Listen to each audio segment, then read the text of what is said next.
Buenas tardes. Bueno, y vamos a hablar de sistemas solares, pero no del sistema solar, ¿eh? No vamos a hablar del... Bueno, vamos a hablar de vez en cuando del sistema solar, pero no vamos a hablar de nuestro sistema solar como tal, sino utilizarlo de referencia para hablar de otros sistemas solares. Esto antes de empezar, yo creo que lo comentábamos ya en otras ocasiones, pero también es curioso, es decir, que hasta hace muy poco pensábamos que solo había un sistema solar, el nuestro. Igual que solo se creía que había una galaxia, la nuestra. Es decir, ha sido como un proceso, que ya lo hemos hablado alguna vez, de irnos poco a poco alejándonos del centro. Primero pensábamos que la Tierra era el centro del universo y que todo giraba alrededor de la Tierra. Pues no. Bueno, pues vale, pues es nuestro Sol. Pues no. Vale, pues es nuestra galaxia. Pues no, tampoco. O sea, al final ni nuestro planeta es especial, ni nuestro sistema solar es especial, ni nuestra galaxia es especial. Es un planeta normalito, de una estrella corriente tirando a cutre pequeña y de una galaxia relativamente grande, pero en la que estamos un poco en las afueras. Como ya hemos dicho una vez, vivimos en una ciudad del extrarradio. Ni siquiera vivimos en el centro de nuestra galaxia, menos mal, porque en el centro, imaginaos la luz que tendríamos todo el día, incluso por la noche, con millones y millones de estrellas cubriendo el cielo, ¿no? Incluso posiblemente la vida no sería posible. Entonces, lo que vamos a intentar hablar hoy un poquito es el tema de los sistemas solares, ¿de acuerdo? Vamos a hacer un repaso, porque esto lo hemos hablado alguna vez, pero vamos a verlo con más tranquilidad y con más lentitud. Vamos a ver algunos vídeos para entenderlo bien, del origen de los sistemas planetarios. También eso implica del origen y las características del nuestro, que es uno más dentro de estos sistemas planetarios, y vamos a hablar más de los planetas extrasolares. Y aquí también os invito a que participéis, es decir, que preguntéis sobre lo que están diciéndose, porque da la sensación de que se está descubriendo un planeta como la Tierra cada semana. ¿Veis el periódico que dice, super Tierra descubierta, posiblemente con agua? Bueno, a lo mejor no todo es tan maravilloso como lo pintan, y de momento pues no hemos descubierto ningún planeta al que nos vamos a poder ir de vacaciones próximamente. Yo lo siento si a alguien esto le decepciona, pero desgraciadamente es así. Vamos a empezar con el origen de los sistemas planetarios, ¿de acuerdo? Pues todas las historias tienen un comienzo, ¿de acuerdo? Y el nuestro, pues también lo tiene. Y el nuestro, como vais a ver, ya lo explicamos en cierta ocasión, vamos a hablar de gas. ¿Os acordáis? ¿De acuerdo? ¿Os acordáis un poco que lo que estábamos diciendo básicamente es que el origen de todos los sistemas solares es gas? ¿De acuerdo? Ese gas se va juntando y por efecto de la gravedad va formando lo que luego va a ser el disco protoplanetario, el disco que formará los planetas. No hay ningún milagro en esto, no hay nada complicado, es gravedad pura al más puro estilo de Newton. ¿De acuerdo? En los lugares donde hay una suficiente densidad de gas, por efecto de la gravedad, al ser masas enormes, las masas tienden a comprimirse. Y por un efecto muy curioso que se produce cuando el polvo es ionizado por radiación, se produce un comienzo de rotación que transmite ese momento angular que cuando el sistema solar ya esté formado provocará que el Sol gire sobre sí mismo y que los planetas giren alrededor del Sol. No hay ningún misterio ni energía misteriosa en esto, ¿de acuerdo? ¿De qué está compuesto este gas primordial? Pues, ¿de qué va a estar compuesto? Mayoritariamente, evidentemente, va a ser hidrógeno. Porque es el componente más habitual en nuestro universo. O sea, más del 90% de nuestro universo es hidrógeno. Eso, el gas más simple o la molécula más simple que puede existir. Simplemente es un protón y un electrón que da vueltas alrededor. Puede existir un neutrón, que entonces se va convirtiendo en protio, deuterio, tritio, que son isótopos, pero básicamente es el átomo o la molécula atómica más simple de todas. ¿De acuerdo? Prácticamente todavía el 90% de esas grandes nubes de gas son hidrógeno. Un 9% va a ser helio, que es la segunda molécula, y esto tiene una explicación muy lógica. Si recordáis cómo funcionan las estrellas, la reacción nuclear más típica es que 4 átomos de hidrógeno se convierten en uno de helio. 4 átomos de hidrógeno se fusionan, fusión nuclear, y forman uno de helio. Y se libera una gran cantidad de energía. Por eso el Sol emite toda esa energía. ¿De acuerdo? Cuando alguien pregunta, bueno, ¿por qué el Sol brilla tanto y da tanta luz? Dice, bueno, porque está detonando miles de millones de armas nucleares como las que hemos construido nosotros para fusionar ese hidrógeno en helio y como consecuencia se libera energía. Así de simple. El 1% restante son elementos más pesados. ¿De acuerdo? No vamos ahora a preocuparnos mucho, pero no son los que más habitualmente pensamos que son. No necesariamente vemos que sean carbono, oxígeno o silicio, que pueden ser los componentes más típicos de nuestro planeta. Hay otros elementos más preponderantes. Fuera del gas vamos a encontrar también polvo. Y cuando digo polvo, es el polvo que encontramos cuando hablamos de una casa, aunque no sé si sabéis cuál es el componente mayoritario del polvo que hay en vuestras casas. Piel humana muerta. Bueno, también influye mucho.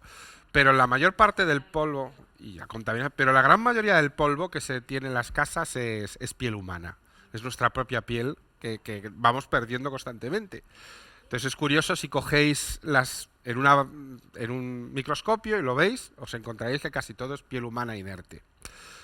El polvo estelar que encontramos en esas nubes de gas, si el gas es mayoritariamente hidrógeno, el polvo suele ser ya elementos pues, que conocemos. Silicio, grafito, el grafito es una variedad del carbono, ¿de acuerdo? Y hierro. También puede ser hielo sucio. El hielo sucio es hielo de agua, pero que también tiene ciertos componentes como el metano y el amoníaco. El hielo sucio se utiliza mucho también a nivel industrial, pero ahora no tiene importancia. Es decir, ese polvo, ¿a qué se parece mucho? A los núcleos de los cometas. ¿Os acordáis que eran polvo y hielo congelado? ¿De acuerdo? El hielo sucio de los cometas, ¿de acuerdo? Entonces, esas grandes nubes que luego se van a convertir en sistemas planetarios como el nuestro, originalmente eran gas hidrógeno y polvo, normalmente de hielo sucio, de carbono, de hierro, y también podía haber silicio u oxígeno.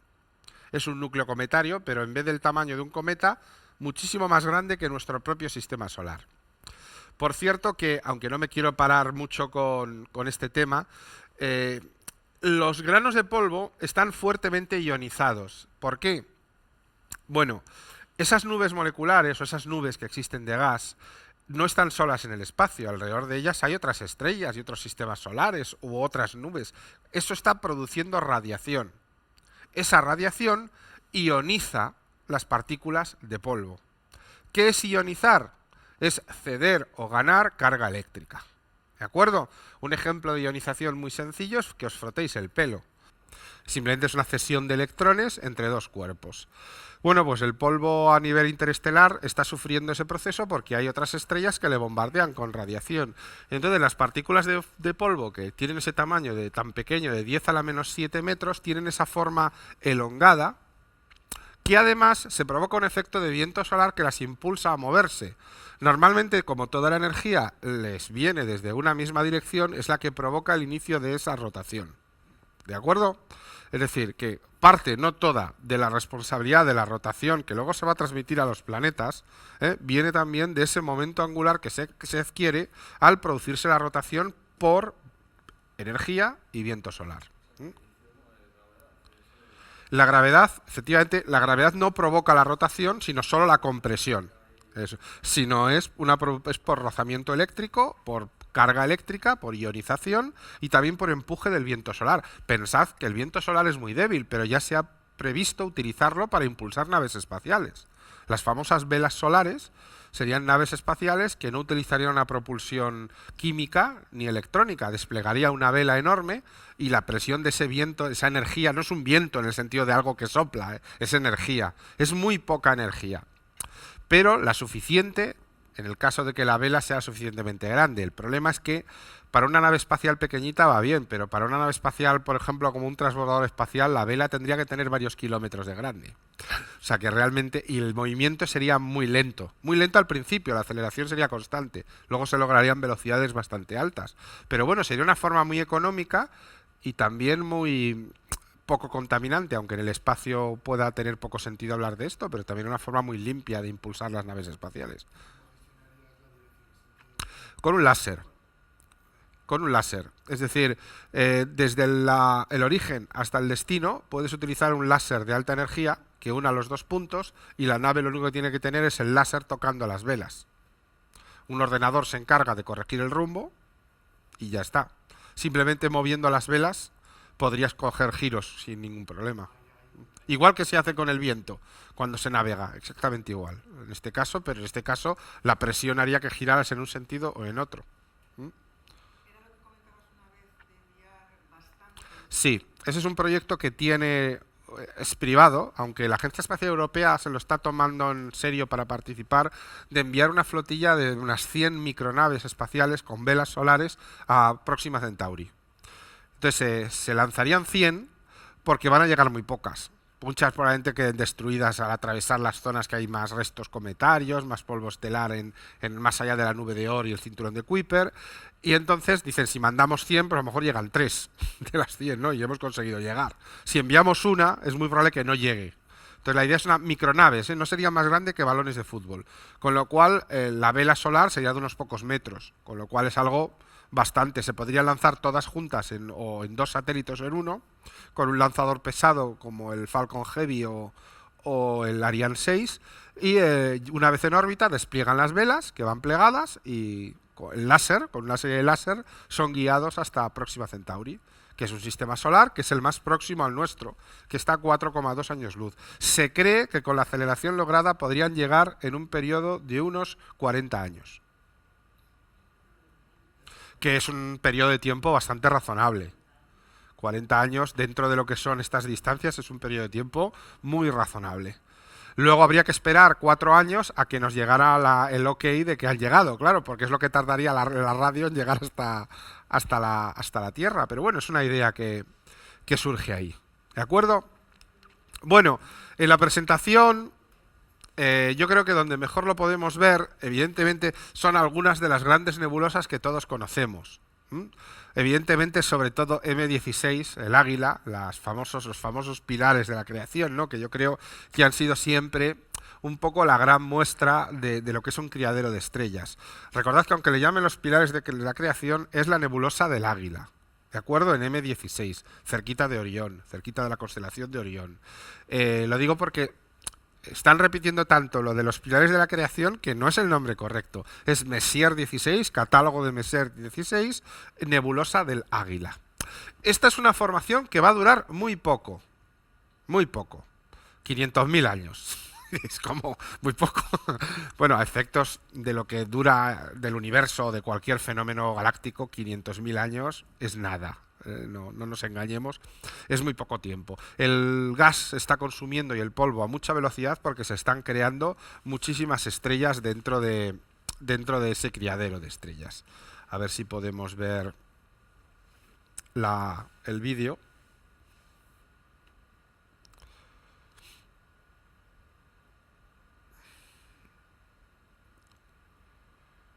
Creo que sí.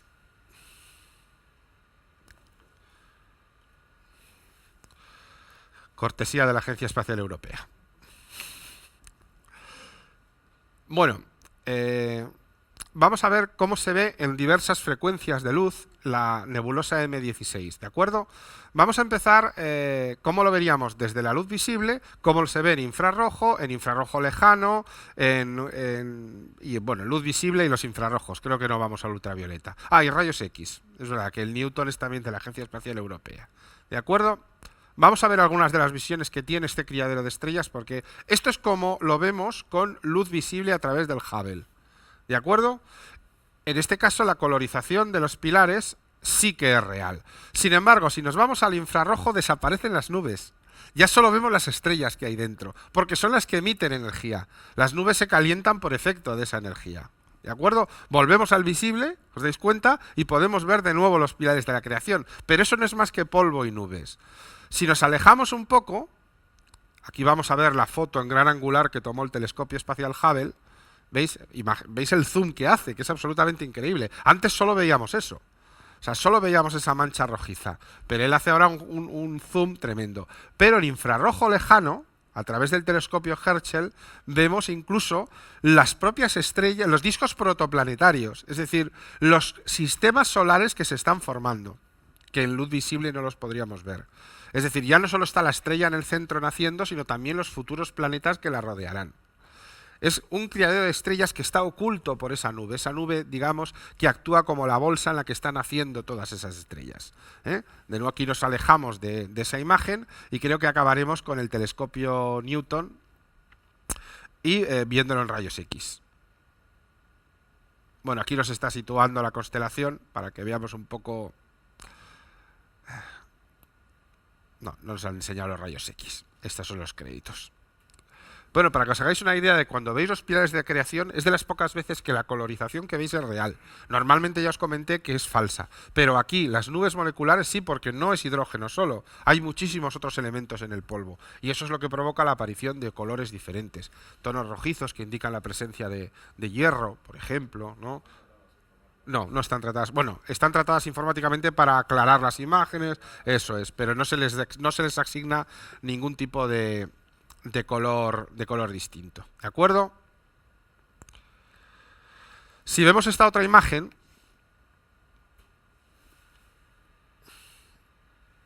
aquí lo vamos a ver muchísimo más todavía.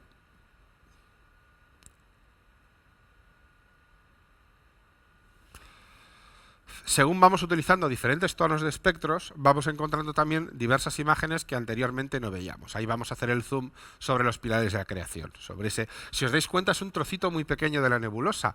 Aquí estamos viendo estrellas individuales. Todos esos puntos blancos son estrellas individuales. Algunas están en primer término, ¿de acuerdo? No pertenecen ni siquiera a la nebulosa. Entonces, cuando hacemos zoom, ese brillo indica que dentro de esas nubes que se están calentando por el efecto de estrellas que están todavía ahí dentro. Pero solo utilizando el infrarrojo lejano o solo utilizando los rayos X es como podemos ver esas estrellas dentro. Ver, no vemos las estrellas, vemos la energía que emiten. ¿De acuerdo? Ver se vería con luz visible. Esta es una de las maravillas que la ciencia ha aportado en el siglo XX, que es poder observar el cielo en diferentes espectros. Antes solo podíamos ver con la luz visible, es decir, con los ojos. Pero eso era un trocito muy pequeño del espectro. Ahora podemos ver con todo un espectro, con lo cual ya prácticamente nada nos queda oculto. Una de las cuestiones que más ha hecho avanzar la ciencia. Bueno, a estas nebulosas se les llama nebulosas de emisión, ¿de acuerdo? Son las más típicas para producir sistemas solares. Aquí hay una serie de fenómenos en los que tampoco me quiero detener un poco. Os invito luego, cuando tengáis la presentación, a que los leáis, como la fotoevaporación y el enrojecimiento, ¿de acuerdo? Indican también la presencia de elementos mucho más pesados de los habituales. Las nebulosas de emisión más famosas son M8, M16, M17 y M20. Si os dais cuenta, están a una distancia muy similar de nosotros, entre 1200 a 900 parsecs. Multiplicad por 3 para tener los años luz. ¿De acuerdo? Más o menos es 3 con algo, pero para que redondeéis un poco. Un parsec son más o menos 3 años luz. Son nuestros vecinos, realmente, a efectos de criaderos de estrellas. Es más, es muy probable que de alguno de ellos pudiera haber nacido nuestro Sol, porque hay criaderos bastante masivos como son M20. ¿Son estos los únicos criaderos de estrellas que hay? Pues no, hay otros criaderos de estrellas, por ejemplo las nebulosas de polvo de absorción. Las otras son de emisión, estas son de absorción, ¿de acuerdo? Sin embargo, se cree que el tipo de estrellas que tienen estas nebulosas, que son mucho más raras, son otro tipo de estrellas diferente al nuestro. Normalmente estrellas supermasivas, diferentes. De hecho, fijaros si son grandes, que a veces un solo criadero de estrellas puede ser tan grande como varios sistemas solares como el nuestro puestos juntos. Con lo cual, las estrellas que probablemente nazcan dentro de él serán mucho más grandes y mucho más masivas. Un ejemplo muy famoso es la nebulosa Cabeza de Caballo. Otra de las más famosas que existen, también muy cerquita de Orión. Bueno, de hecho pertenece a Orión. Aquí tenéis la imagen. Y bueno, es evidente por qué lo de cabeza de caballo, ¿verdad?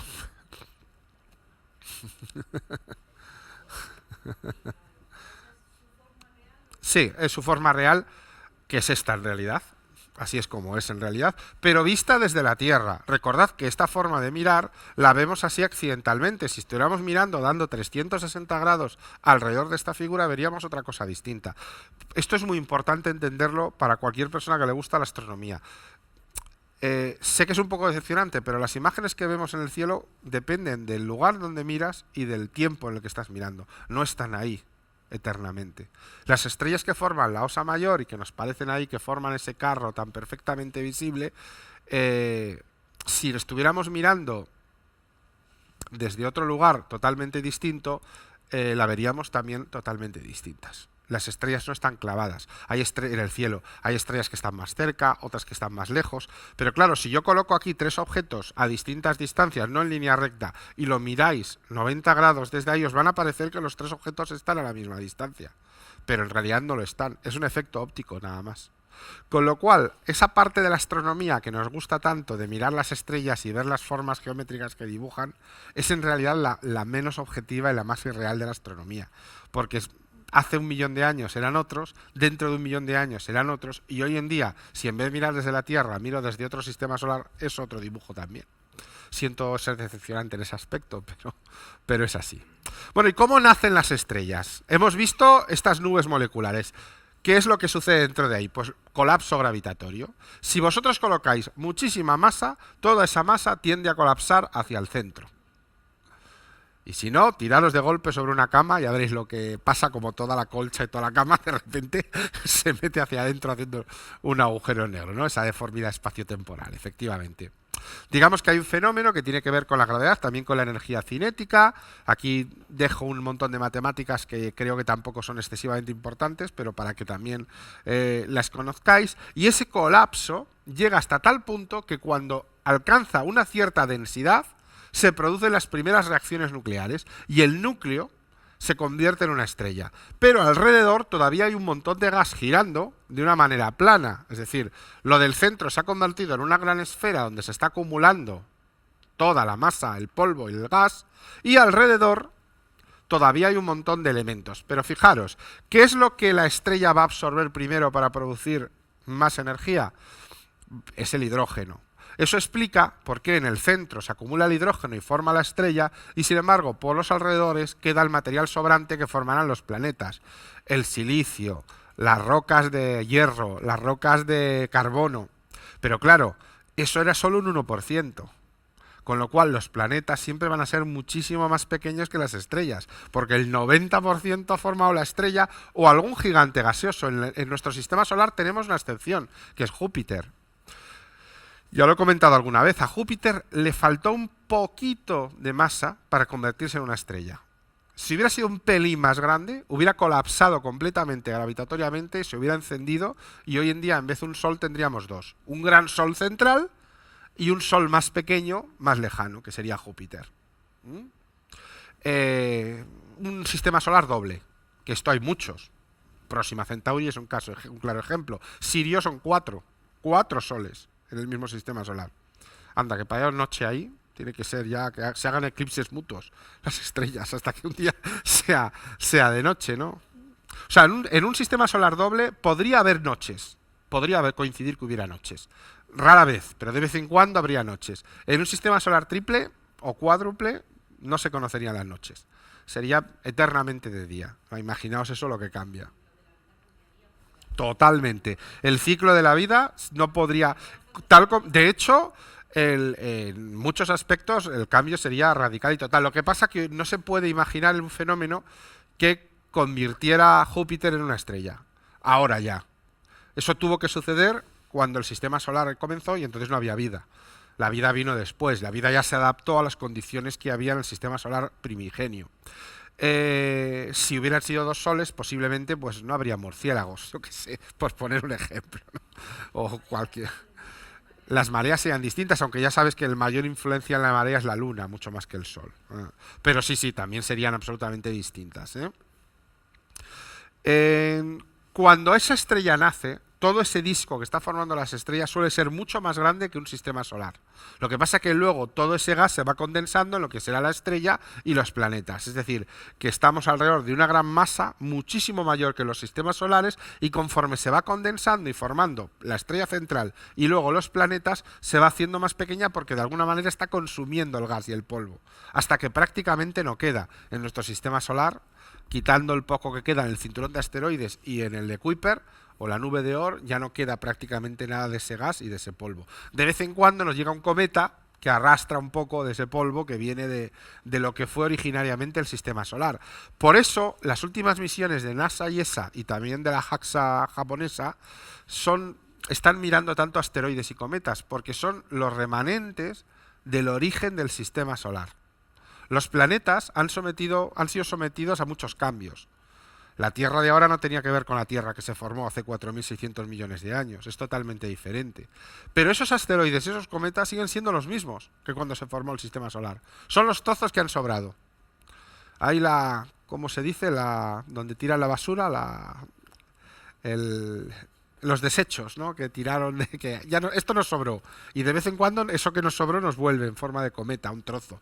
Evidentemente no nos vuelven todos. Aquí tenemos algunos ejemplos de protoestrellas. Esta es una forma de verlo en infrarrojo. Esas protoestrellas son muy dadas a emitir grandes chorros de energía porque todavía no están muy estables, ¿de acuerdo? Eso es un jet. Un jet, siempre que hables en astronomía de un jet, es un chorro de energía que de repente lanza una estrella, ¿de acuerdo? Y hasta que finalmente se produce lo que los astrónomos, con sus bromas muy típicas, llaman un THUMS.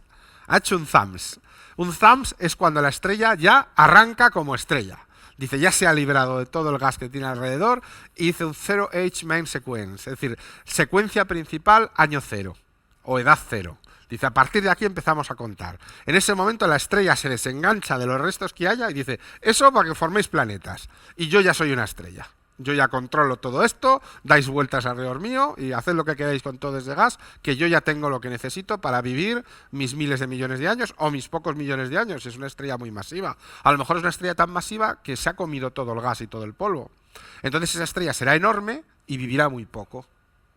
O una estrella como la nuestra, que dejó muchos restos para formar un montón de planetas y de asteroides y vivirá mucho tiempo. Es una estrella pequeña y que gastará su energía muy poquito a poco. ¿De acuerdo? El THUMS es ese momento. Y además es un momento concreto. Diga, THUMS. Y esto es broma muy típica de los astrónomos, que les encanta el hacer este tipo de cosas. Tenemos evidencias de esas protoestrellas, fotos tomadas por el Hubble, que indican la presencia en infrarrojo claramente ya de esos elementos, es decir, que no son nada raro. ¿De acuerdo? Sabemos perfectamente cómo se forman esas estrellas y las características que tiene. Y además sabemos que es aleatorio. Es decir, que no hay unas condiciones iniciales que necesariamente lleven a un tipo de estrella, sino que lo normal, quitando esas nebulosas de absorción que hemos dicho, lo normal es que pueda salir cualquier tipo de estrella de cualquier característica. Ahora bien, una cosa que sí que hemos visto es que son más comunes los sistemas planetarios con más de un sol que con uno solo. Es decir, que lo normal es que se formen en el núcleo más de un sol. Los raros somos nosotros. Es más, dándole vuelta al principio antrópico, hay quien opina que tal vez esto tenga bastante influencia sobre la vida. Porque como comentabas hace un momento, sistemas dobles o triples podrían hacer que las condiciones de vida fueran más complicadas. Por ejemplo, pues las mareas serían mucho más exageradas. Sin embargo, un sistema solar de un solo sol, todo es más estable. Hay menos variaciones orbitales, hay menos influencias gravitatorias y hay mejores condiciones para la vida. Entonces, nosotros vivimos en un sistema solar de un solo sol que ha generado muy buenas condiciones para la vida. Y hay quien opina que tenemos que dar prioridad para la búsqueda de la vida a sistemas solares únicos. Gilese, por ejemplo, ha sido un claro ejemplo de ello, donde hemos descubierto algunos planetas bastante interesantes. ¿De acuerdo? A ver, el problema de esta teoría es que es una teoría indemostrable. Hasta que no hayamos explorado todo el universo y hagamos una estadística de sistemas solares habitados, ¿no? A ver, pues mira, pues teníamos razón cuando hace millones de años decíamos estas cosas, pero como no lo podemos saber, pero es curioso, porque si lo pensamos un poco, pudiera ser que fuera de esta manera. Vamos a ver otro vídeo de uno de estos protoestrellas y protosistemas solares. Esto se ha complementado con imágenes tomadas por el telescopio espacial también. Luego se ha animado por ordenador y hemos encontrado la forma de ver las imágenes. Estamos haciendo zoom sobre la imagen principal del telescopio espacial Hubble.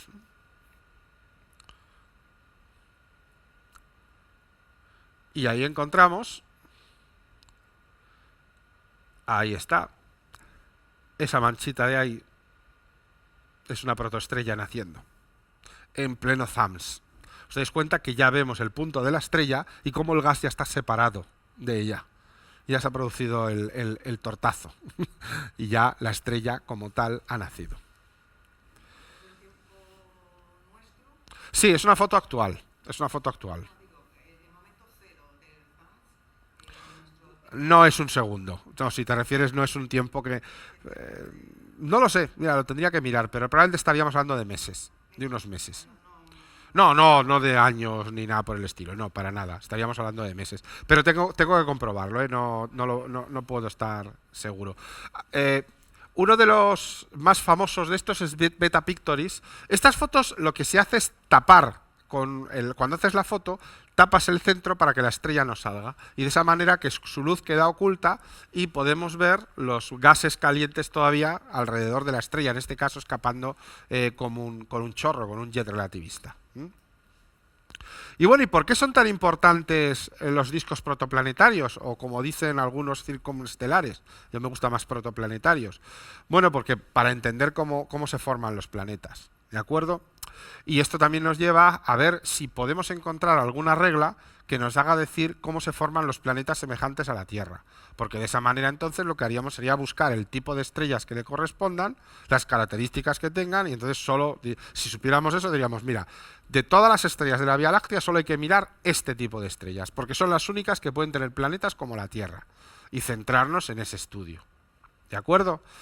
En la búsqueda de sistemas solares compatibles con la vida, recordad que es compatible con la vida humana. De acuerdo, que en ese sentido, como el único ejemplo de vida que conocemos es la nuestra, pues lógicamente estamos buscando ambientes que sean compatibles, lo que no quiere decir que no puedan existir vida en otros ambientes y con otras características. Pero como no lo sabemos ni nos imaginamos cómo pueden ser, porque la exobiología hasta ahora lo único que dice es que seamos lógicos. La lógica nos dice, si sabemos que necesitamos agua, cierta temperatura y cierto tamaño planetario, pues busquemos eso. Es lo normal. ¿Mm?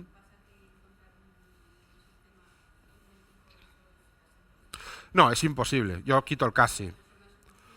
Evidentemente. De los seres humanos de otros planetas nunca habrá ninguno. Eso tenedlo claro. Nunca habrá ninguno. Porque somos hijos de la evolución.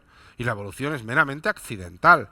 Ha habido una serie de procesos que han culminado aquí con que la especie predominante, iba a decir inteligente, pero a veces es que tengo serias dudas, en el planeta es el ser humano. ¿De acuerdo? Sí.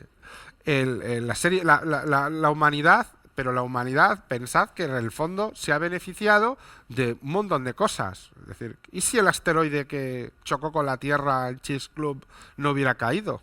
A lo mejor los dinosaurios hubieran evolucionado en seres inteligentes, reptilianos.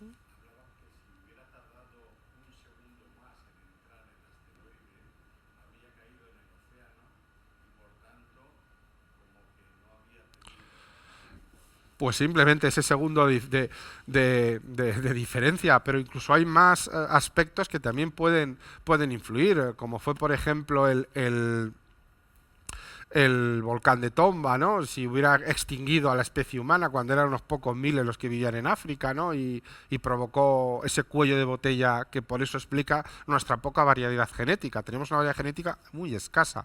El trigo tiene más variedad genética que nosotros, por poner un ejemplo, o algunos gusanos. O sea, que fijaros que triste, eso indica un cuello de botella, es decir, que nos extinguimos casi y los que continuaron eran primos hermanos entre ellos, lo cual hacía que la variedad genética era muy como en un pueblo que se casan entre los familiares, ¿no? Que hay muy poca variedad genética, ¿no? O muchos casos más, ¿de acuerdo? Entonces, cuando yo oigo hablar de es que no va a haber nunca seres humanos, jamás. De hecho, yo siempre pongo muy en duda que ella ni siquiera se parezcan. Digo, no entiendo por qué tenemos que pensar que la única solución que hay para la vida son seres con dos manos, dos brazos y una cabeza. A lo mejor hay otras soluciones que no hemos percibido. Pensad que solo en la Tierra comparad un ser humano con un pulpo, por ejemplo, o con un ornitorrinco, yo qué sé.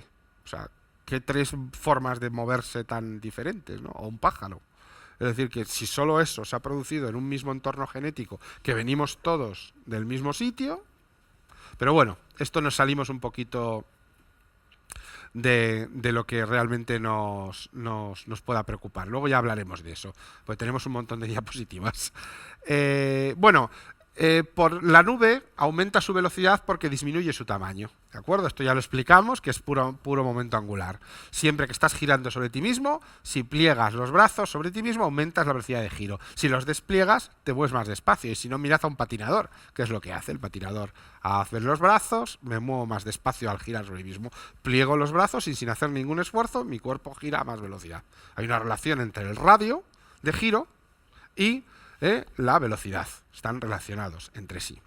Esto provoca que se condense aún más materia en el centro y que la estrella suma todavía muchísima más materia. Si miramos un poquito nuestro sistema solar, ¿de acuerdo?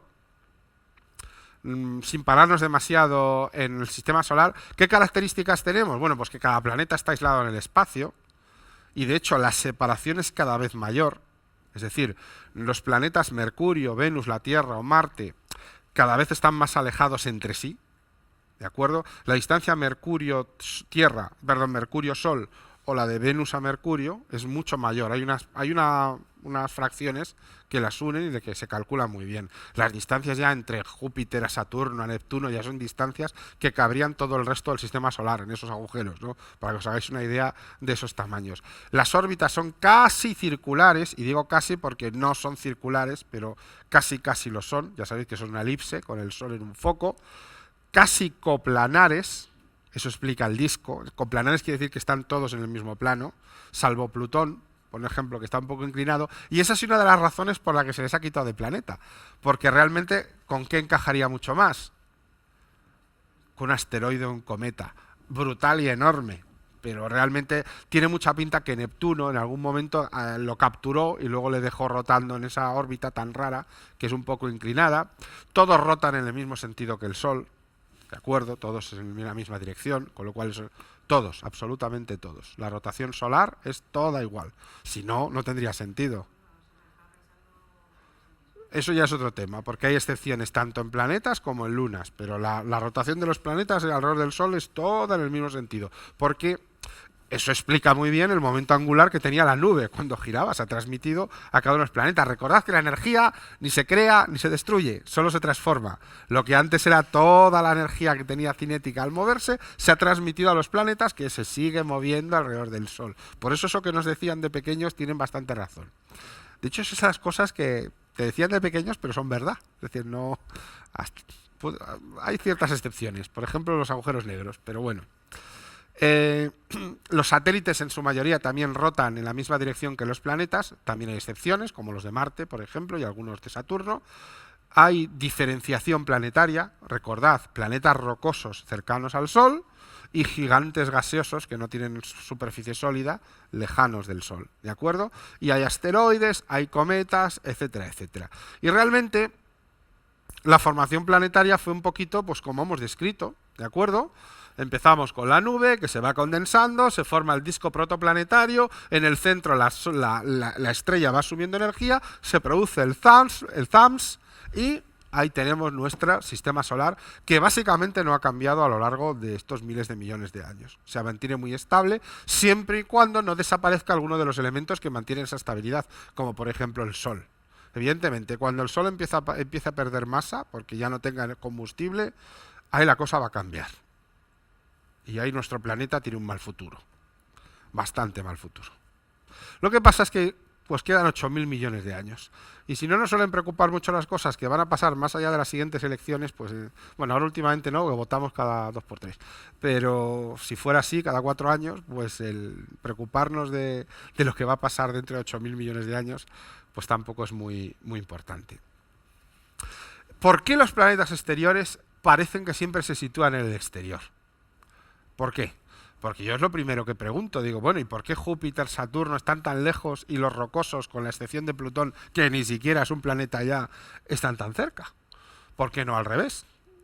Es una pregunta lógica, quiere decir que la ciencia intenta explicarlo todo. Es decir, ¿por qué esa estructura? ¿De acuerdo?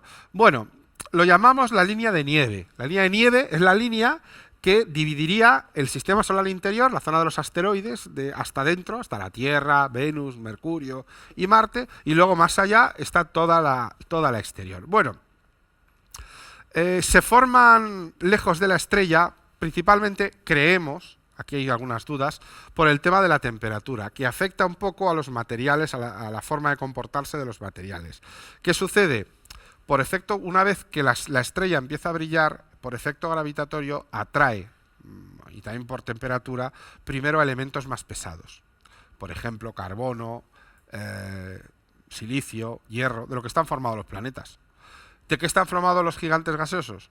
Pues también de hidrógeno, helio, del poco que quedaban, que son elementos muy ligeros, con lo cual es mucho más fácil y con la temperatura mucho más estables, con lo cual se quedan muchísimo más lejos. ¿De acuerdo? Siempre, esto es como si tú echas en una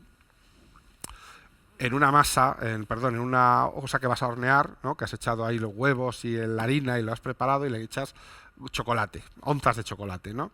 Las onzas tienden a hundirse, pero si lo que haces es ponerle por encima unas bolitas de azúcar, seguramente se queden en la superficie porque pesan muchísimo menos. ¿De acuerdo? Pues ese fenómeno, a mucha mayor escala y con temas de energía, es lo que se produce aquí para influir en eso. Sin embargo,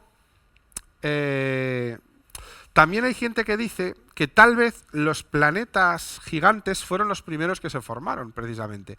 Es decir, hay una serie de científicos, y a mí es una teoría que me gusta mucho, dicen, a lo mejor lo que sucede es que en el fondo lo primero que se intentan formar son estrellas. Entonces, si se forman burbujas, una en el centro muy grande, y se pueden llegar a formar burbujas como cuando metes también a hornear esa masa, ¿no? Si las burbujas alcanzan un suficiente tamaño, se vuelven también estrellas y tenemos sistemas dobles, triples, cuádruples o hasta donde podemos llegar, ¿de acuerdo? Pero si esas burbujas no son lo suficientemente grandes, se forman gigantes gaseosos, porque no han llegado. ¿Pero de qué están hechos esos gigantes gaseosos? De hidrógeno, como las estrellas, hidrógeno, helio y metano, fundamentalmente, que son como las estrellas. Es decir, son como abortos estelares, estrellas fallidas, que no han llegado a ignicionar y convertirse en estrellas de verdad. Entonces, esta teoría a mí me gusta mucho porque es una forma diferente de verlo y encaja muy bien con la observación. Y serían los primeros planetas que se formarían, antes que los gaseosos, de los rocosos, porque realmente se formarían a la vez que la estrella. Simplemente que no han alcanzado el tamaño suficiente para poder ser estrellas. De hecho, si vosotros hacéis un corte a Júpiter, por ejemplo, como aquí, veis que es todo hidrógeno. Un hidrógeno metálico, un hidrógeno gaseoso, en función de la presión, lo va haciendo más sólido, pero es básicamente hidrógeno. Solo encontraríamos un núcleo sólido como tal en el interior completamente del planeta. E incluso, aunque no se han convertido en estrellas, tienen tal compresión gravitatoria que la propia gravedad genera energía. Son planetas que liberan muchísimo más calor que el que reciben del Sol. Del Sol reciben mucho calor, porque están lejísimos. Y sin embargo, ellos emiten un montón de calor. La primera nave espacial que pasó por allí, la Pioneer, detectó un campo energético que los propios científicos no se esperaban. De hecho, la siguiente, que fueron las Voyager, ya venían preparadas, porque incluso la Pioneer tuvo problemas con sus sistemas electrónicos, y investigaron ese campo. Y hoy en día sabemos que el campo de energía que provoca Júpiter es realmente gigantesco, pero auténticamente gigantesco. Saturno también. ¿De acuerdo? Bueno, ya sabéis que más allá de nuestro sistema solar, más allá de lo que es el cinturón de Kuiper y la nube de Oort, está la heliopausa, ese lugar donde termina la influencia del viento de nuestro Sol y ya solo influye el viento de la energía, digamos, del viento solar de la galaxia. A esta heliopausa ya la han atravesado dos naves de la Tierra. Las dos sondas Voyager, ¿de acuerdo? La Voyager 2 la atravesó hace 3 semanas. Fue después de hace 4 años la atravesó la Voyager 1 y la Voyager 2 ya. Las dos naves han salido del sistema solar. Son nuestros dos primeros embajadores más allá del sistema solar. Lo sorprendente es que la Voyager 1 sigue funcionando sus sistemas y sigue dando el ok de transmisiones a casa. Sigue enviando al JPL su transmisión de que todo funciona y todo ok. El sensor de la otra emite solo el bip de OK, pero ya no funciona en los ordenadores. Solo. Unos 2 años casi. 1 año y pico. Está 1 año luz, más o menos ya. O sea, es tremendo la distancia. Fue lanzada en 1976. Y ahí está funcionando y es una auténtica maravilla. ¿Eh? O estaba hasta hace 1 año y medio. Puede ser que esté destruida y no lo sepamos hasta que nos llegue el final de sus transmisiones. Pero ciertamente con tecnología de los años 70, con un ordenador que sería hoy en día el de una calculadora muy básica. Y sigue funcionando. Su pila atómica no es una pila atómica, es un isótopo en desintegración, sigue funcionando. Los paneles solares todavía le dan también un apoyo energético, por lo menos a la 1. E incluso tiene su cuenta en Twitter. Es muy gracioso, la podéis buscar, Voyager 1, y ahí cada día va recibiéndose una transmisión, aunque sea desde hace 1 año, y te van poniendo como si hablara él en primera persona. Dice, hola, estoy a tal distancia y todo funciona bien. O sea, estamos hablando, no hemos conseguido, o sea, es que es imaginar la distancia a lo que está eso, es difícil realmente de entender. Ya sabéis que lleva una placa con información sobre la Tierra y debajo hay un disco que se puede extraer y se puede tocar en un tocadiscos en oro para que no se descomponga con facilidad, con voces de la Tierra y saludos en más de 120 idiomas, incluido un mensaje del entonces secretario general de las Naciones Unidas, que era Kurt Waldheim, y del presidente de los Estados Unidos, que, si no me equivoco, era Gerald Ford. O sea que todo un récord. Es una historia, la de la Voyager, es una historia tremenda, ¿no? Hay una foto muy famosa la que Carl Sagan llamó el pequeño punto azul, ¿no? Que hay un momento que vuelve la cámara hacia de donde viene, más allá de la órbita de Saturno, y busca la Tierra y hace una foto de un puntito azul, usando toda la potencia de la cámara del Little Blue Dot, ¿no? Que dijo Carl Sagan. Eso somos, vistos desde Saturno. Imaginaos, a la distancia que esté ya no se nos ve. O sea, que es absolutamente imposible que nos vea. No es con el helio, es que en griego sol es helios. El sol es helios. De hecho, el nombre de helio viene de que cuando se descubrió fue haciendo espectroscopía de la luz del sol. Y se descubrió líneas de un compuesto nuevo que se llamó helio porque venía del sol. En griego helios es sol. El sol, el dios Helios, era el dios del sol. Bueno, me gusta siempre nombrar a gente poco conocida. Y una de las personas que más ha influido y más importante es en el tema de los discos protoplanetarios es una mujer, que es Paola D'Alessio, que es una italiana, miembro de la Agencia Espacial Europea, el CRA, que es probablemente la que ha hecho toda la teoría actual, que funciona bien y creemos que es la correcta, sobre el tema de cómo se diseñan los discos protoplanetarios. Pero como suele ser muchas veces que no se conoce suficientemente a las mujeres en la ciencia, pues a mí de vez en cuando me gusta dejar alguna de estas gotitas para que lo sepamos. Paola D'Alessio, por ejemplo, aquí tenemos una de sus investigaciones en OP-IRIS 48. Este es el tamaño prácticamente del sistema solar, es la órbita de Neptuno. Fijaros el disco protoplanetario, cómo es al principio de grande, mucho más grande que nuestro propio sistema solar, luego se va reduciendo de tamaño. Pero fijaros, pero cuando vemos esta misma imagen, bueno, esta es otra, es HD 169. Este es un disco ya en transición, es decir, ya se están separando mucho los elementos. La estrella central, es una imagen en infrarrojo, la estrella central ya está a punto de sufrir el THUMS y por lo tanto de volverse estrella como lo conocemos hoy en día. Casi todas estas imágenes son tomadas desde el observatorio de Atacama, ¿de acuerdo? El ALM o el LMA de Atacama. Hoy en día ya hay muchas más antenas que estas. Esta era una foto tomada de sus principios, allá por los 2003, 2004, o sea, ya tiene muchas más antenas.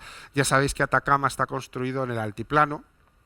Es un sitio en el que no es que no llueva a lo largo del año, es que a lo mejor no llueve en decenios. O sea, la limpieza, y estás a 4.000 metros de altura, ya de por sí, con lo cual, pues imaginaros, ¿no? Junto con Canarias, son hoy en día los dos principales lugares de observación planetaria que existen, ¿no? Basados en tierra. Tenemos la suerte en España de tener los observatorios del Roque como el otro gran lugar, pero este es mucho más grande, claro. Todo el territorio. Esto es Chile, aunque es muy cercano a la frontera norte con Bolivia, ¿no? O siempre tengo problemas.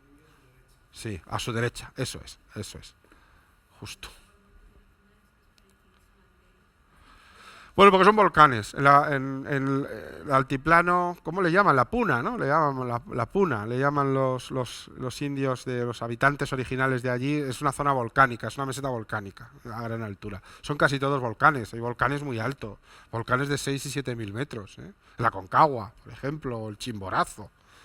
Son volcanes muy importantes. Sí, desde luego, desde luego que sí. Bueno, aquí tenemos otra observación, también realizada por infrarrojo, del año 2013. Y bueno, esta es pues una de las grandes observaciones, ¿no? Es Gliese 623b, ¿no? Esto de aquí, esto es la estrella, eso es Gliese. Eso es un planeta. Y es un planeta muy curioso, porque es un planeta, es más grande que la Tierra, ciertamente, no es exageradamente, y es uno de esos planetas que decimos que le llamamos supertierras. Planetas más grandes que la Tierra, pero que son rocosos, su espectrografía claramente dice que es rocosa, y hay indicios de que pudiera tener agua líquida en su superficie. Aunque la espectrografía no puede distinguir si el agua es líquida o es vapor. Sabemos que no es sólida, que no es hielo, pero no podemos distinguir por espectrografía si es líquida o es vapor. ¿De acuerdo? Al principio se habló de que pudieran ser una enana marrón, esa especie de estadio intermedio que hay entre una estrella y un gigante gaseoso. Los enanos marrones son restos de estrellas, ¿de acuerdo? Pero no encajaba porque la espectrografía no daba en ningún caso líneas de hidrógeno o de helio, daban siempre elementos rocosos, ¿de acuerdo? Ya os expliqué en cierta ocasión los métodos que se utilizan para detectar todos los planetas. Desde el año 2009, ya en el año 2009 se habían descubierto muchísimos planetas, pero ya se empiezan a descubrir los primeros planetas con signos muy claros de poder ser habitados. ¿De acuerdo? Hasta ese año, más bien todos los planetas eran como Júpiter, gigantes gaseosos, porque son los más fáciles de ver, ya os lo comenté, claro, más fácil de ver un gigante que un enano. Entonces, lógicamente, lo primero que hemos visto son planetas como Júpiter. Si comparamos Júpiter, eso es Júpiter, esto es el Sol, nuestro Sol, y este puntito blanco es la Tierra. Pues hombre, Júpiter todavía lo podemos ver, pero ver la Tierra no estaría nada, no sería muy fácil, claro, lógicamente. Entonces, pues oye, ¿qué es lo que planteábamos? Hasta ahora hemos encontrado esto y lo que estamos buscando es eso. Va a estar difícil. Tenemos algunos de los primeros ejemplos, pero necesitamos una técnica diferente. Y estas son las técnicas que, bueno, ya hemos explicado en alguna ocasión, que hemos intentado avanzar, pues por ejemplo las de los eclipses, esas pequeñas variaciones de luminosidad de cuando el planeta pasa por delante de la estrella, ¿de acuerdo? Y entonces eso sí que nos ha servido para reconocer algunos planetas, pero siguen siendo muy grandes, no tan grandes como Júpiter, pero 10 o 12 veces el tamaño de la Tierra. Hombre, ya no son 300 veces, obviamente, pero todavía siguen siendo excesivamente grandes, ¿de acuerdo? ¿El? Mercurio. Mercurio, sí, sí, sí. Y no volveremos a verlo así hasta dentro de muchos años. Estuve viéndola por televisión, que lo emitió la NASA y tal, y muy chulo, sí. Sí, sí, sí, sí. El tránsito de Mercurio tenía mucha importancia porque fue un tránsito de Mercurio en 1905, donde también 1915, donde también se hizo una de las demostraciones de la teoría de la relatividad, ¿no? Entonces también se cumplía más de un siglo de todo eso. Y en el año 2009 NASA decide poner en marcha o lanzar el satélite Kepler. El satélite Kepler va a cambiar radicalmente esto, porque no es lo mismo mirar desde Tierra que mirar desde el espacio. ¿De acuerdo? Es un observatorio espacial que permite una mayor fijación y observación de planetas. Ha confirmado 974 planetas y tiene 3.216 candidaturas que hay que confirmar. Solo él. Ojito, ¿eh? O sea que no está mal dato. Y 20 exoplanetas similares a la Tierra. 20 candidatos a ser como nosotros. Por lo menos en tamaño y en posible existencia de atmósfera. Luego veremos cómo es esa atmósfera y si realmente es compatible o no. Desafortunadamente Kepler ha dejado ya de funcionar. Y hasta que sea sustituido, pues evidentemente ahora no tenemos un observador en el espacio que nos permita seguir trabajando, pero no os preocupéis que el James Webb despega en nada y tengo muchas esperanzas puestas en él. Ya os comenté, os acordáis de esa necesidad de buscar en una zona habitable, es decir, en una zona que ni te quemes ni te congeles, que esté lo suficientemente cerca de la estrella para estar calentitos, pero no quemarte, y suficientemente lejos para no helarte, pero no estar demasiado cerca. Hay un punto de equilibrio, y ese punto de equilibrio depende de la estrella. En una estrella como el Sol es de Venus a Marte, la Tierra está justo en el medio. Perdón. Pero en una estrella más pequeña nos moveríamos más cerca de la estrella. En una estrella más masiva se traslada más lejos de la estrella. ¿De acuerdo? Aquí vemos, pues, en caso de Kepler 62, el 62 sistema solar descubierto por el sistema del satélite Kepler, hemos encontrado 62F, 62E, 62D, 62C y 62B dentro de esa zona. No 1, ni 2, ni 3, 5 planetas en esa zona. Es decir, que mirando, para que os hagáis una idea, lo que ve Kepler es como si vosotros, para saber si una ciudad habitada, estuvierais mirando por un agujero de este tamaño, a oscuras, en una calle pequeña de Madrid, delante de un edificio que lleva muchos años abandonado. Esa sería la comparación. Y tendríais que averiguar si vive alguien ahí.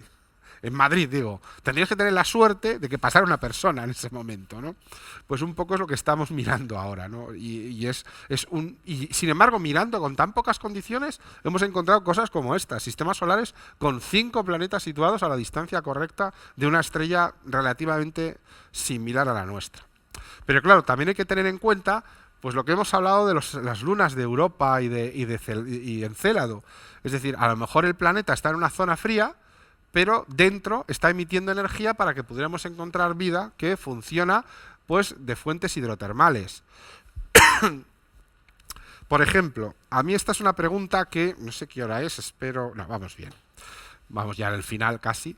Si vosotros vinierais de fuera de la Tierra, ¿cómo sabríais si hay vida en la Tierra?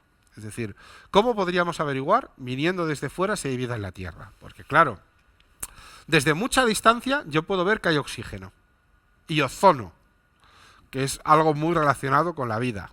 Y diríamos, bueno, hay oxígeno, es un gas útil para seres vivos. Vale, de acuerdo. Desde una cierta distancia puedo averiguar que hay agua líquida, pero de momento son dos componentes que indican buenas condiciones para la vida, pero no necesariamente para la vida. Desde una distancia más corta también puedo ver metano.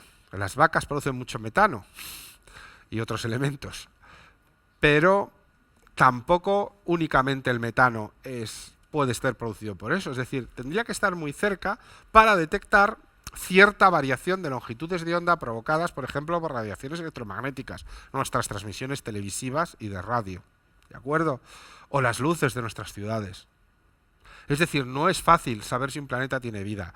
No lo es fácil con vida inteligente, imaginaros sin vida inteligente, es decir, un planeta a lo mejor pues hubiera unas plantas, unos pocos animales o virus y bacterias, es decir, pues sería, sin ir allí, sería prácticamente imposible el poder tener vida. Pero si conseguimos buscar ozono, agua líquida, una luz suficientemente buena que refleje para que haya una atmósfera, porque si no hay atmósfera sí que no hay vida, y que haya metano, esas 4 cosas dicen, bueno, no quiere decir que no haya vida, pero que las 4 cosas a la vez pasen, joder, ya me da un mensaje como que aquí hay algo raro, ¿no? Es que no es que hay metano en un planeta, en otro hay ozono, en otro no, es que en un planeta haya las 4 cosas a la vez. Ese planeta hay que observarlo y hay que dedicarle tiempo, ¿de acuerdo? Y eliminemos las otras explicaciones. Es decir, ¿qué otras explicaciones hay? Pues muchas veces ese malentendido que tenemos con por ejemplo, las emisiones de televisión, que nos provocó, desgraciadamente, el propio Carl Sagan con Contact. Las emisiones de televisión se destruyen a muy poca distancia de la Tierra. No estamos emitiendo a toda la galaxia el saludo de Hitler en las Olimpiadas del 36. De hecho, no creo que haya llegado más allá de Júpiter o de Saturno. Con la interferencia de la radiación y demás, y lo que más lejos llega es la radio, con mucha diferencia. Y la radio con determinadas frecuencias que no se suelen usar para emitir radio. Con lo cual, no busquemos... Es muy poco probable que detectemos las transmisiones de una civilización, salvo que estén dirigidas hacia nosotros. igual que muy poca gente detectará las nuestras, salvo que las dirijamos a ellos. Por ejemplo, lo que se hizo en Arecibo en el año 73, donde se envió a una determinada zona una emisión de radio con instrucciones de dónde estábamos, de quién éramos, una especie de hola, aquí estoy. ¿No? Son esas transmisiones dirigidas a nosotros. Es decir, el proyecto SETI lo que pensaba, que esto es una cuestión bastante peliaguda, es que si las civilizaciones son muy avanzadas, estarán buscando y estarán enviando señales individualizadas donde creen ellos que puede haber vida. Pero las señales de determinadas características sí llegan lejos. Por ejemplo, un haz de láser podría llegar a esa distancia sin ningún problema. O utilizando algún sistema más avanzado de energía para dirigir un haz de energía hacia la Tierra y decir, oye, esto no es natural, esto es algo raro. El SETI nunca encontró nada, pero también solo miró un 1% del cielo, con lo cual volvemos al ejemplo de antes, claro. De todas maneras, hoy en día no se utiliza ningún tipo de búsqueda así. Hoy se considera que nosotros tenemos que hacer una búsqueda activa de este modo, porque es la única manera que vamos a hacer una búsqueda científica. Lo otro es buscar un alfiler entre... Claro, dices, a ver si hay suerte y estoy mirando al sitio correcto, en el momento correcto y que esté escuchando. O sea, si un día llega y porque son ellos los que nos envían la señal, fantástico, pero de momento eso no ha pasado. ¿De acuerdo? Este es el espectro que emitimos nosotros. Este es el espectro del planeta Tierra. Un poco para ir terminando, esto es el espectro que nosotros emitimos en longitud de onda, reflectante, en flujo largo y en flujo corto. ¿De acuerdo? O sea, esto es, como podéis ver, encontramos el metano, el CO2, sobre todo los oxígenos, el agua, que tiene toda esta parte de espectro, y aquí también encontramos el espectro del agua. Es decir, nuestro planeta grita que hay agua, hay oxígeno y también CO2, y algo CO2 y metano. Está gritando eso al universo. Cualquier ser inteligente que pudiera ver con un buen telescopio vería estas longitudes de onda, radiotelescopio, y vería que es un planeta de que tiene por lo menos 3 de las 4 que nosotros también miramos en otros planetas. Con lo cual, esa forma de buscar también a lo mejor puede ser mutua. Va a ser muy difícil, vamos a tener que poner en órbita grandes telescopios que nos puedan mirar y recordar que lo normal es que siempre encontremos grandes planetas y menos pequeños, pero cada vez encontramos más planetas pequeños porque va mejorando. Algún día nos llevaremos la sorpresa agradable de encontrar uno como la Tierra. Y bueno, pues esto es lo que os quería contar hoy. No sé si queréis alguna pregunta. Venga, ánimo. Si tienes muchas, no te preocupes que no se oye tu voz. Yo repito la pregunta. Bueno, pero no tenga nada que ver. Esto abre discusiones. Esto abre discusiones.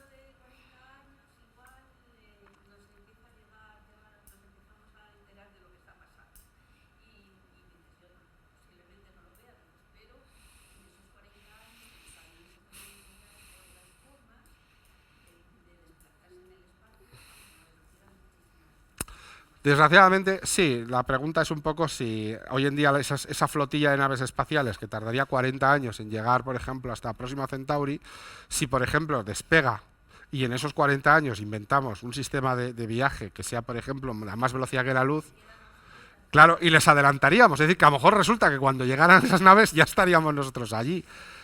Pues sí, de hecho hay muchas novelas de ciencia ficción juegan con eso, con esa idea.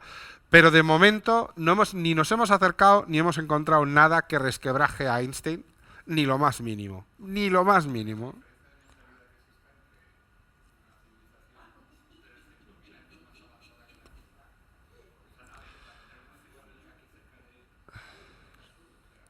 Ya, lo que pasa que también depende cómo sea la nave. Si tú imaginas una nave generacional, la nave probablemente cuando partió tiene una tecnología y cuando llega 500 años después, la tecnología no ha avanzado mucho para ellos, pero sí la hay. Sí lo hay, sí la hay. Sí, sí, pero es que a lo mejor ni siquiera estamos nosotros. Es que, o sea, el gran problema que siempre... Sí, o telepatía. Pero el gran problema que tenemos en general con ese tema es que de momento no hemos contactado con alguien. Es decir, tenemos que tener la mente preparada para si pasa, Pero tampoco, no sé cómo decirlo, tampoco es un problema que nos debe agobiar porque no lo podemos controlar. Tenemos que seguir trabajando, avanzando, investigando. Si un día se descubre que se puede viajar más rápido que la luz, absolutamente genial, perfecto, pero lo que sucede...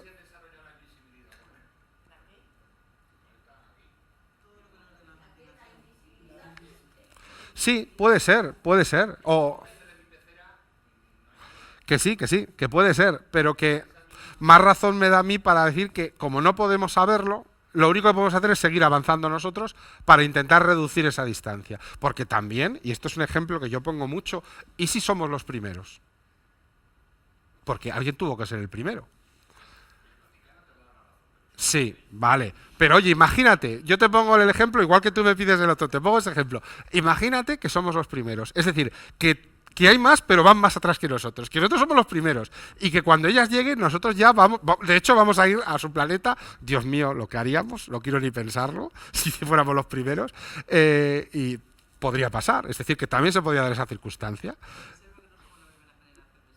Pero precisamente por eso, porque de la anterior generación no puede haber civilizaciones porque no había materia. La primera generación fue la que creó la materia que no fuera hidrógeno. Entonces, justo, esto es una cosa que hablamos el año pasado así un poco accidentalmente, pero justo todas las civilizaciones, si existen, han tenido nuestra generación de estrellas. Ojo, que nuestra generación de estrellas tiene 10.000 millones de años, con lo cual, 10.000 millones, 5.000 millones de años, con lo cual puede haber una variación, pongamos media, quítale 3.000 millones de años, para la formación y evolución de su sistema solar. Puede haber una civilización como la nuestra, otra 1.000 millones de años más avanzada, no 300.000, 1.000 millones. Pero también puede ser lo contrario, que no haya ninguna, o más raro, que seamos los primeros. Es decir, como no lo controlamos, la única solución que tenemos es seguir trabajando, seguir abiertos a esa posibilidad y buscando planetas y buscando vida, y si un día, oye, ya sea porque transmitimos algo o porque finalmente vienen aquí las naves, pues fenomenal. O sea, estar preparados y a la vez seguir trabajando y seguir investigando. Yo, a diferencia de algún gran científico que opina que no deberíamos hacernos visibles, Stephen Hawking en sus últimos años, yo soy de los que piensa que una civilización muy avanzada tiene que ser, por principio, una civilización también muy avanzada moralmente y no tiene por qué ser así. Vamos. No, o sea. ¿De quién? ¿De quién? ¿De quién? No, pero tú dices aprender, ¿de quién? Estoy de acuerdo. ¿Pero creéis que ahora se vive moralmente peor que hace 100 años? Por eso digo. Es decir, que estamos mejorando. Sí, sí, hombre, muchísima. Pero creo que comparativamente hemos mejorado. Es decir, nunca ha habido en el planeta Tierra tanta democracia y tantas capacidades y tanto que hay medio mundo que se muere de hambre y hay que seguir mejorándolo. Pero hemos ido a mejor. Y yo por eso opino que si sobrevivimos, porque eso es otro problema, iremos también a mejor. Yo opino así, yo opino así. Mira, hace 100 años España se moría media población de gripe. Hoy en día no pasa. Es decir, que en 100 años hemos pasado de estar en el culo del mundo a estar en cabeza, en la cabeza, a tener la mejor sanidad del mundo, por ejemplo, ¿no? Bueno, esto es otro tema que tendríamos que hablar en otra ocasión.